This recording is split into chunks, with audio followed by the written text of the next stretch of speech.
Hey, good morning. Thanks so much for tuning back into my YouTube channel. My name is Samantha. I am a local realtor here in Middle Georgia. I cover all of from Atlanta down to Peach County. So if you haven't already subscribed, go ahead and subscribe to my channel now and click that bell button so that you will get notified every time I make a video. This channel is going to be all about real estate, homeschool, and faith. I homeschool 4 kids. One is not mine.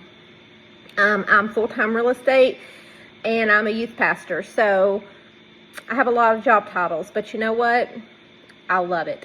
Okay, so what we're going to get into today is the buy-in process. Because I have been in real estate, sometimes I feel like all the buyers that are coming in know exactly what they're getting into.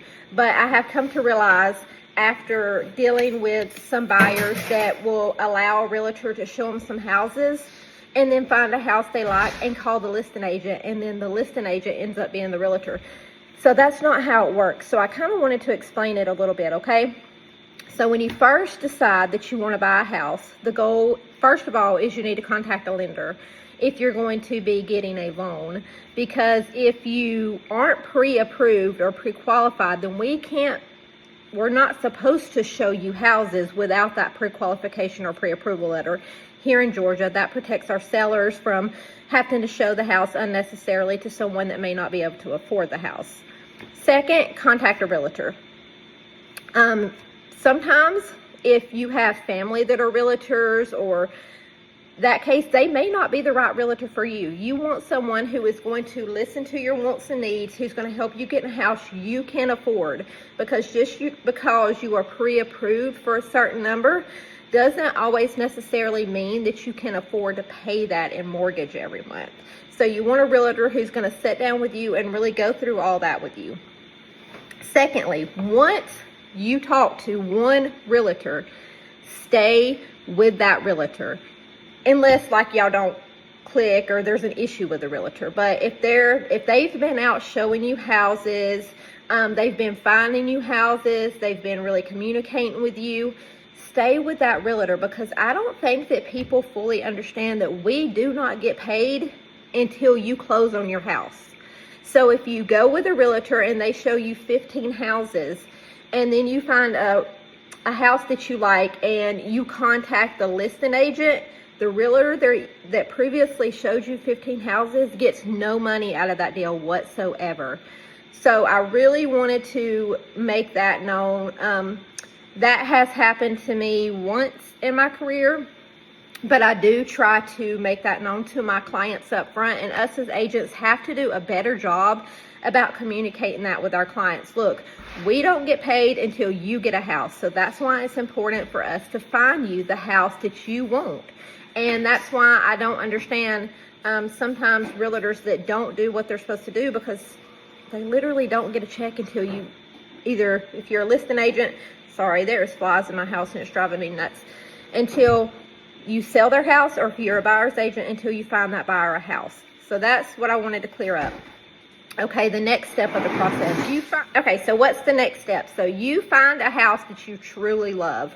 You make an offer on that house. They fill out a purchase. Your realtor will fill out a purchase and sell agreement.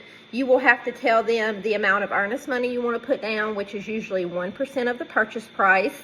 How many days of due diligence you want, which is the amount of days that you will have to fully make a decision that you actually want that house, get your inspection, and go through with the purchase. How many days you want to close. Usually with most loans in the state of Georgia, it takes between 21 and 30 days to close that loan. And then what attorney you want to use. Usually the buyer gets to pick the attorney. Every once in a while in the listing, the seller will say that they prefer a certain attorney. Maybe they've already had the title pulled for that house or whatever the case may be. And sometimes it is best to go with the attorney that the seller prefers.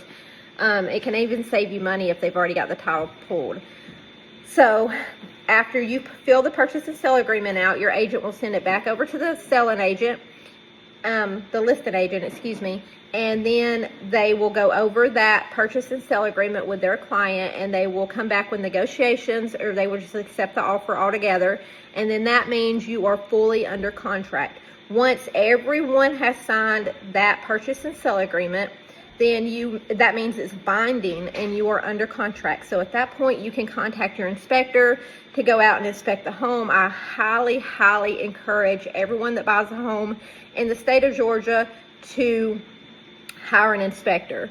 The state of Georgia is a state where if you don't get an inspection and you buy a house that's bad, too bad. You should have done your due diligence. That sounds horrible, but that's just the way it is. We highly encourage everyone to have an inspection. Even if you think that you know how to point out everything, still hire that inspector. They may find something that you missed. So next, after you go through your due diligence period, the inspection came back great, perfect. If the inspection does not come back good, you can fill out what is called an amendment to address concerns. And that is a paper where you can list everything that you're requesting the seller to fix on the property before you go through with the purchase. And then they can come back and they might say, okay, I'll fix these 2 major things, but these are minor things. And it's part of the negotiation process. Okay, so you are allowed to ask them to fix things. Then once that's all done with, everybody's satisfied with that, you go into the period where your lender will order the appraisal. An appraisal is how much the home is actually worth in the eyes of the market. So if you go under contract on a house for $250,000, but the appraisal comes back for $240,000, that seller will only be able to sell that house for what it appraised for. Now, they can back out of contract with you and actually wait for a cash buyer, but that's going to take more time because with a cash buyer, you don't have to have an appraisal. Or they can lower the purchase price to that $240,000 for what it appraised for. Then after that appraisal comes back good, then you're just waiting for the clear to close, and that all comes from your lender. So make sure when you get in contact with the lender, you have a good lender who is great at communication and who is going to walk you through every step of the process. I cannot say that enough. Please make sure that your lender is communicative, that will reach out to you when something goes on and will not wait till the day before closing to find problems. I have run across this so much with so many lenders who really just don't care about their job, who maybe has 6 or 7 other deals going and yours isn't that important.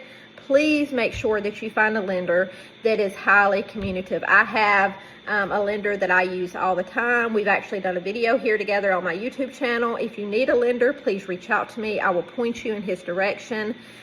So this goes over the process. So if you have any questions, please leave them in my comments. Reach out to me. If you are an agent and you want to know more about the paperwork I discussed in this video, please reach out to me. I'm here to help you as an agent succeed. If you have any questions whatsoever, I hope you have a great, great day.